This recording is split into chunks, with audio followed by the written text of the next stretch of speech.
नमो नमः संस्कृत मित्राणी और आप सभी का स्वागत है मेरे इस चैनल में। आज हमारा व्याकरण का जो सेशन है वो प्रारंभ हो रहा है।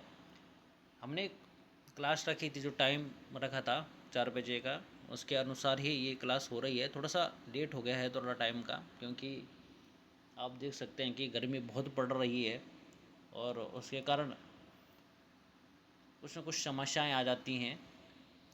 तो चलिए थोड़ा समस्याओं को भूलकर आगे बढ़ते हैं,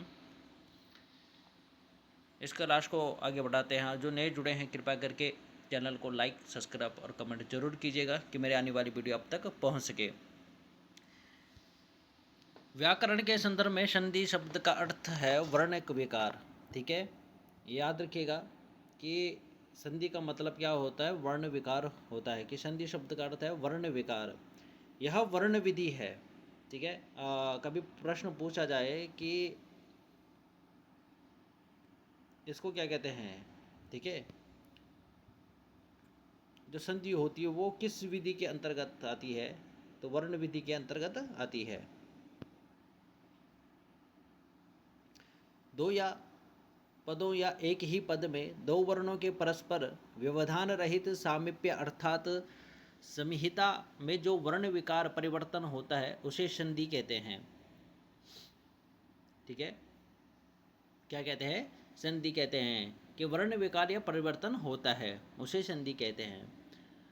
तो कहाँ पर होता है कि दो पदों या एक ही पद में दो वर्णों के परस्पर या मिलने पर जो व्यवधान रहित सामीप्य, कि वहाँ पे व्यवधान नहीं होना चाहिए, जो नियम बताया गया है व्याकरण अनुसार। ठीक है, पाणिनि मुनि द्वारा रचित अष्टाध्यायी के नियम अनुसार जब दो वर्णों के परस्पर मेल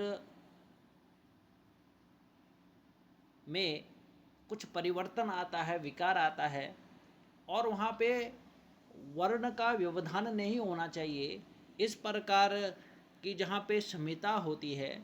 ठीक है, परः सन्निकर्षः संहिता, तो इस प्रकार की जहाँ पे संज्ञा होती है वहाँ पर संधि होती है। जिस प्रकार से यहाँ पे देख सकते हैं, यथा विद्या प्लस आलय विद्यालयः,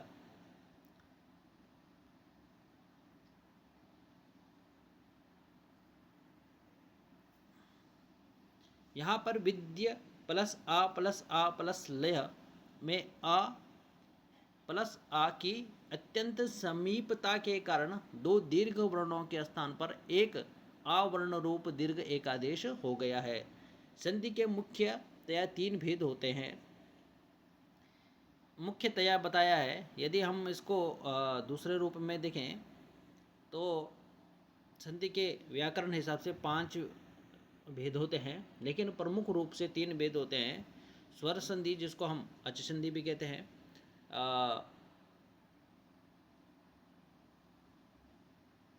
व्यंजन संधि और विसर्ग संधि। तो चलिए सबसे पहले हम स्वर संधि को देखते थे। देखो, ये पहले भी पढ़ा चुका हूँ मैं इसको, लेकिन ये रिवीजन आप समझ सकते हैं, रिवीजन क्लास हो सकती है। और इसमें हम साथ ही साथ प्रश्न उत्तरी भी करेंगे कि ये थोड़ा क्लास पूर्ण हो जाए। उसके बाद सभी जितनी व्याकरण से संबंधित जो पोर्शन है हमारा, उससे संबंधित हम टेस्ट करेंगे। टेस्ट की सीरीज भी प्रारंभ हो जाएगी। उसके लिए थोड़ा समय चाहिए, थोड़ा समय को, क्योंकि बनाने में समय लग जाता है, पीडीएफ बनाने में समय लग जाता है। ठीक है, फिर छांटने में कोई अच्छे अच्छे जैसे पुराने पेपरों से भी लेकर पेपर बनाना, थोड़ा उसमें समय लग जाता है। तो स्वर अच संधि, दो स्वर वर्णों की अत्यंत समीपता के कारण यथा प्राप्त वर्ण को स्वर संधि कहते हैं। ठीक है, यहाँ पे देख सकते हैं आप कि दो स्वर वर्णों की अत्यंत समीपता के कारण यथा प्राप्त वर्ण विकार को स्वर संधि कहते हैं। यह कि दो वर्णों का मेल होता है, उस मेल होने से जो विकार उत्पन्न होता है उसे संधि कहते हैं। अब यहाँ पे दीर्घ संधि देखिए, अकः सवर्णे दीर्घः, यहाँ पे सबसे पहला ये आया है अकः सवर्णे दीर्घ। यदि व्याकरण लघु सिद्धांत के हिसाब से देखें तो पहले वहाँ पे आता है यण संधि, एको यणचि इक स्थाने यणसात अजी संहितायां विषये। लेकिन यहाँ पे इन्होंने दीर्घ संधि दे रखा है। और सबसे सरल संधि दीर्घ संधि है अकस्मरणे दीर्घः। सूत्र याद रखिएगा कि दीर्घ संधि का सूत्र कौन सा है। तो अकस्मरणे दीर्घ, यदि ह्रस्व या दीर्घ अ ई उ तथा री स्वरों के पश्चात ह्रस्व या दीर्घ ये समान भी हम सकते हैं। यहाँ पे कहो अ ई उ या री स्वर आए तो दोनों मिलकर क्रमशः क्या हो जाता है, आपका आ ई उ तथा री हो जाते हैं। यदि क्या होता है कि यदि ह्रस्व या दीर्घ स्वर आए, यहाँ पे दीर्घ भी हो सकता है और ह्रस्व भी हो सकता है, और तत्पश्चात ह्रस्व या दीर्घ वर्ण आए तो दोनों मिलकर क्या हो जाते हैं, दीर्घ हो जाते हैं। अब यहाँ पे ये जो सूत्र है इसका संक्षिप्त रूप में जो सूत्र हैं, इन सूत्रों को आप यहाँ पे देख सकते हैं। ठीक है, जैसे आ प्लस आ बराबर आ, ई प्लस ई बराबर ई, उ प्लस उ और री प्लस री बराबर रे हो जाता है। ये बहुत सरल संधि है। ये पुस्तक प्लस आलय पुस्तकालय है, देव प्लस आशीषः देवाशीषः, दैत्य प्लस अरिहि दैत्यारिः, च प्लस अपि चापि, विद्या प्लस अर्थी विद्यार्थी, गिरि प्लस इंद्रः गिरीन्द्रः। अब यहाँ पे कैसा हो रखा है देखो, एक मिनट है,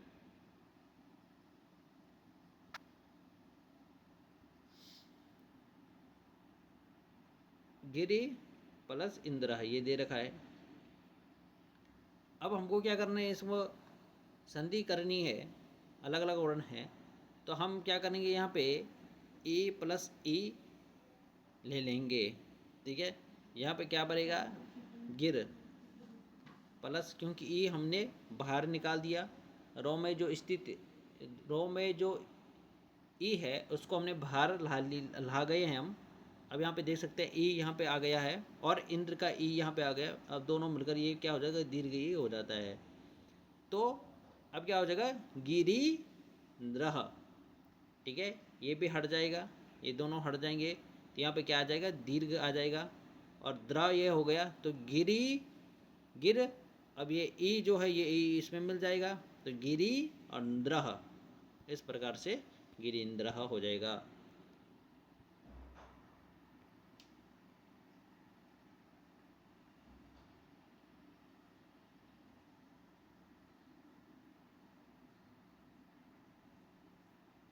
गिरीन्द्रः, इस प्रकार से सभी समझने चाहिए।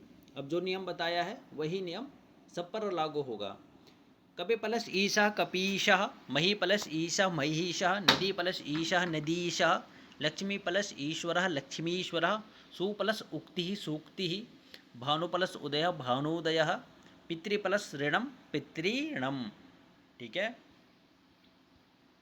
तो ये आपके दीर्घ संधि के कुछ प्रमुख उदाहरण हैं। अब है गुण संधि, आद गुणः, यदि अ या आ के बाद ई या ई आए तो दोनों के स्थान पर एक आदेश हो जाता है। उसी तरह यदि अ या आ के बाद ओ या ओ आए तो दोनों के स्थान पर ओ एक आदेश हो जाते हैं। इसी तरह अ या आ के बाद यदि री आए तो दोनों के स्थान पर अर एक आदेश हो जाता है। अब यहाँ पे देखिए, आद गुणः एक अदिंग गुण है, एक आद गुण है। अदिंग गुण अत एंग च गुण संज्ञा स्यात्। अब गुण संज्ञा सूत्र करने वाला कौन सा सूत्र है, तो अदिंग गुण। ठीक है, याद रखिएगा क्या है, कौन सा है, अदिंग गुण।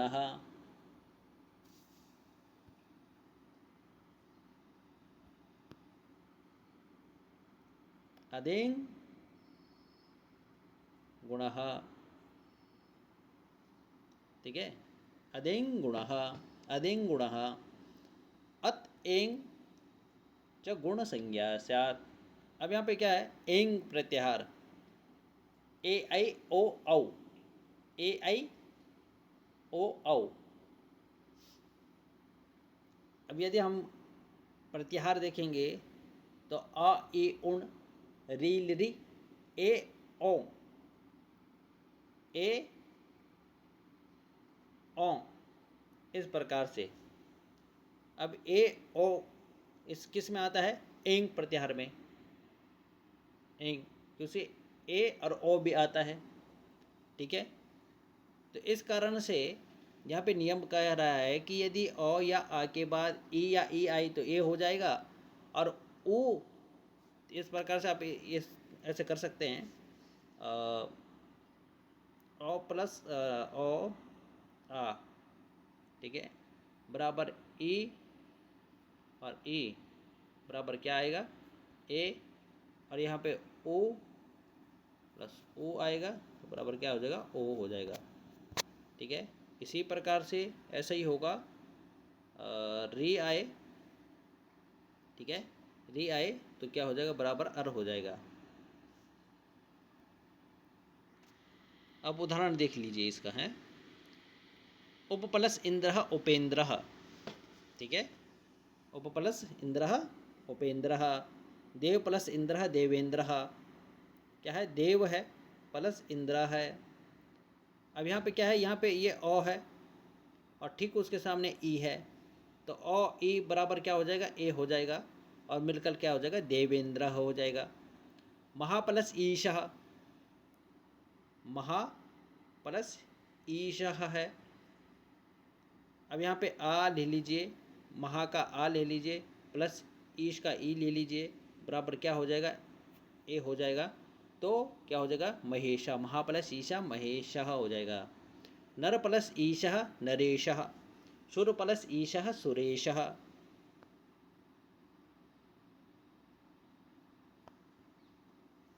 सुर प्लस ईशः सुरेशः, यहाँ पे देख सकते। अब यहाँ पे देखिए प्रमुख ये कि अ, ठीक है, कि ए एवं ओ वर्णों के गुण वर्ण कहा जाता है, ठीक है। अ ए एवं ओ वर्णों को गुण वर्ण कहा जाता है।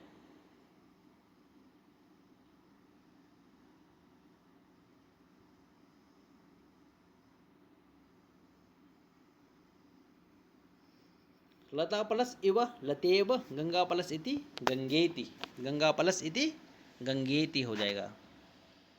उसी प्रकार भाग्य प्लस उदय भाग्योदय। अब यहाँ पे ऊ का उदाहरण आ गया है, अ आ ऊ का बराबर क्या हो जाएगा? ऊ हो जाएगा। ये सूत्र है, ठीक है, समझने के लिए लघु सूत्र। तो भाग्य प्लस उदय भाग्योदय,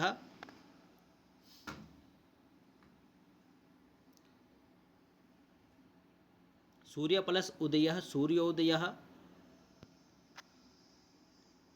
नर प्लस उत्तम नरोत्तम, हित प्लस उपदेश हितोपदेश, महा प्लस उत्सव महोत्सव। सेम वही है, प्रक्रिया वही है जो कि ऊपर हुई थी संधि में, प्रत्येक संधि में।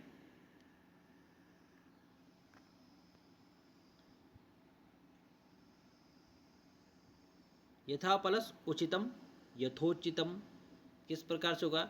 यथा का आ और उचित का ओ मिलकर क्या हो जाएगा? बराबर ओ हो जाएगा, तो यथोचितम हो जाता है, ठीक है।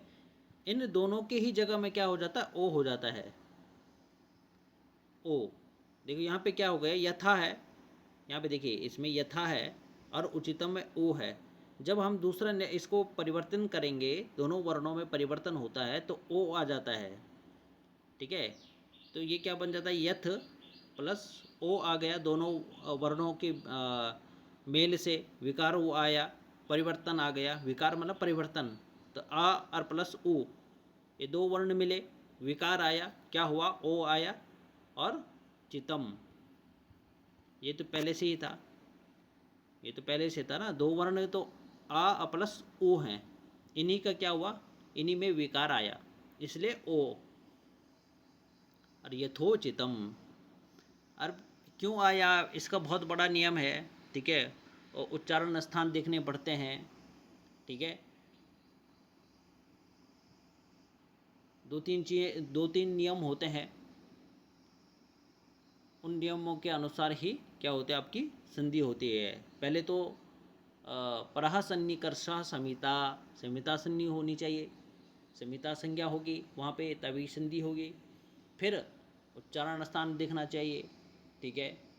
जैसे उच्चारण स्थान आपके कंठ्य, ओष्ठ, तालु इत्यादि ये वर्णों के देखने चाहिए कि पहला वर्ण भी वैसा ही है, दूसरा वर्ण भी वैसा ही है, जो आने वाला वर्ण है, आदेश वाला जो वर्ण है, ठीक है, वो किस प्रकार से है, ये पूरा नियम लगता है। तद अनुसार ही फिर उसको लाया जाता है, तब संधि की जाती है। ये थोड़ा नियम बड़ा हो जाता है फिर, लेकिन शॉर्ट में इस प्रकार से हम कर सकते हैं। गंगा प्लस ऊर्मिः गंगोर्मिः, गंगा प्लस ऊर्मिः गंगोर्मिः, महा प्लस ऊरुः महोरुः, महा प्लस ऊरुः महोरुः। वैसे ही हो गया, महा का आ ऊ लेकर और ऊरु का ऊ लेकर दोनों मिलकर क्या हो जाएंगे, ओ हो जाएंगे। तो क्या हो जाएगा, मह प्लस ओ प्लस रू, ठीक है, महा प्लस ओ प्लस रू बराबर हो जाएगा महोरू हो जाएगा। उसी प्लस नव प्लस ओढ़ा नवोढ़ा, नव प्लस ओढ़ा नवोढ़ा, इनको याद रखिएगा। ये जो ये ऐसे वर्ण आते हैं, ऐसे ज़्यादा पूछे जाते हैं। नव प्लस ओढ़ा नवोढ़ा, ये वाला है। महा प्लस ऊर्हो महोरो, गंगा प्लस ऊर्मी गंगोर्मी,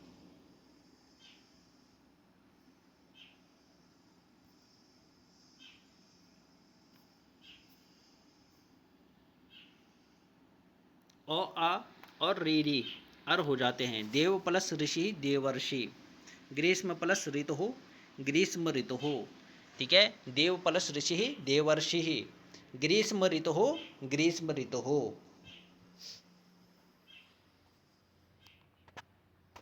ठीक है।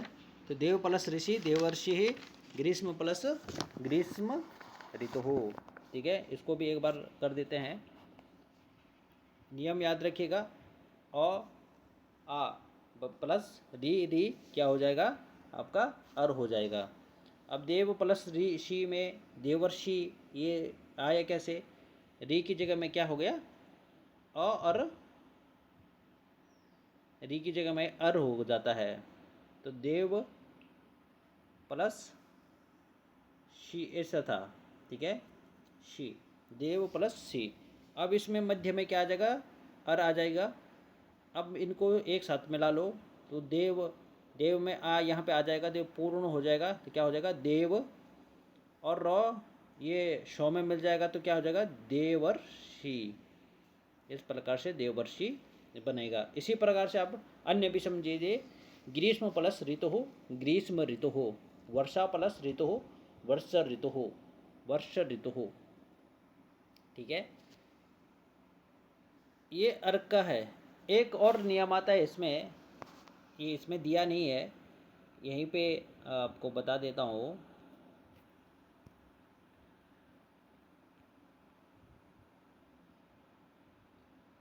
कि इसी प्रकार से यहाँ पे ये दे रखा है ना कि अ या आ के बाद री आए तो दोनों के स्थान पर अर हो जाता है, और अ या आ के बाद लिरी आए तो उसकी जगह में क्या हो जाएगा, अल हो जाएगा। क्या हो जाएगा, अल। इसी का नियम है, यहाँ पे दे नहीं रखा है, तो उसके है नियम है। यहाँ पे देखते हैं, जैसे यहाँ पे है उसका तव प्लस लिरिकारः, ठीक है, तव प्लस लिरिकारः तवलकारः, क्या हो जाता है तवलकारः। एक मिनट है, तव प्लस लिकारः बराबर तवलकारः, ये हो जाता है तवलकारः, विसर्ग लगा दीजिए, ठीक है। अब ये हुआ कैसे, तो यहाँ पे वो तव का और ले लिया, ये हलंत हो गया, और लिरी ले लिया। अब ये दोनों मिलकर क्या हो जाएंगे, अल हो जाएंगे। ठीक है, अल होने के बाद क्या हो जाएगा, अब यहाँ पे ये भी हट जाएगा। ठीक है, ये ओ किस में मिल जाएगा, ये ओ किस में मिल जाएगा, वो में मिल जाएगा। ठीक है, ये यहाँ पे ये ओ इसमें मिल जाएगा। ठीक है, यहाँ पे पूर्ण हो गया, ये यहाँ पे देख सकते हैं ये पूर्ण हो गया। और अल क्या है, कार में मिल जाएगा, तो लकार हो गया, तो मिलकर तवल कारह हो जाएगा। इस प्रकार से इसके और भी नियम है। ममल प्लस लिरिकारह, मम प्लस लिरिकारह, इसका आप वो करीजिए। ठीक है, मिलान की वो कीजिए, संयोजन कीजिए इनका।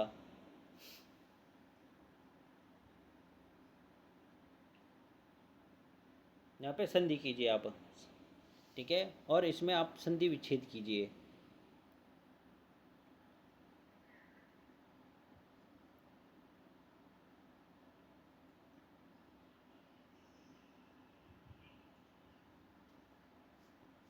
इसमें इसमें आपको संधि विच्छेद करना है। ठीक है, मालल कारह, मालल कारह। एक और भी देता हूँ मैं आपको, यथल कारह, यथल कारह।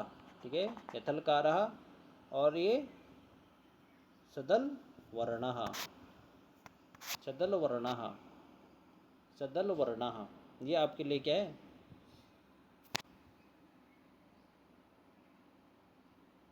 आपके लिए है ये। इसका विच्छेद, इनका विच्छेद कीजिए।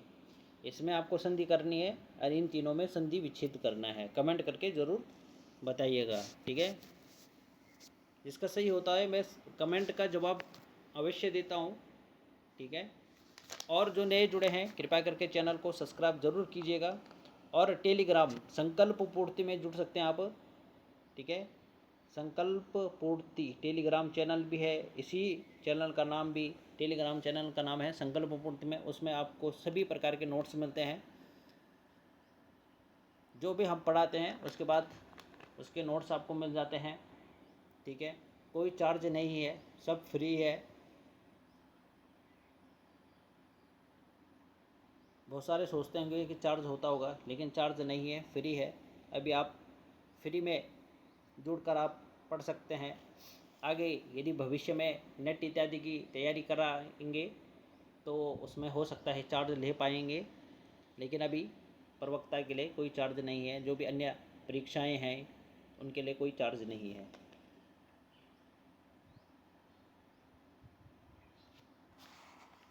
तो ये हमारा दो संधियों हो गई हैं, एक दीर्घ संधि और एक गुण संधि। नेक्स्ट हम वृद्धि संधि, जन संधि इत्यादि को भी देखेंगे।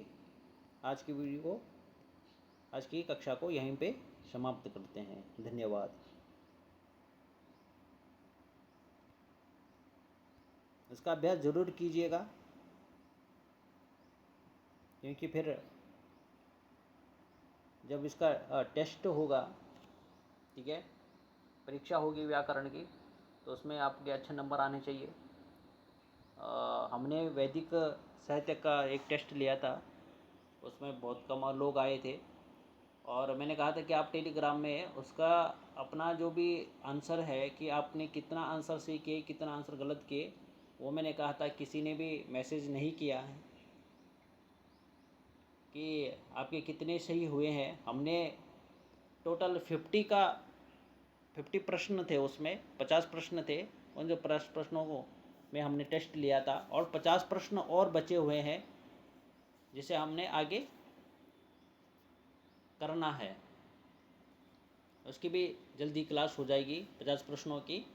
तो फिर टोटल 100 प्रश्न जो हैं उसकी मैं एक पूरा वीडियो बनाऊंगा, जिसमें टोटल उसके आंसर भी होंगे। वैसे तो मैंने टेलीग्राम में पेपर को भी भेज दिया है, और साथ ही साथ उसके आंसर भी भेज दिए हैं। यदि आप उसको पढ़कर भी पेपर देते हो तो अच्छा है, क्योंकि पढ़ने के बाद पेपर दोगे तो और भी अच्छे नंबर आएंगे।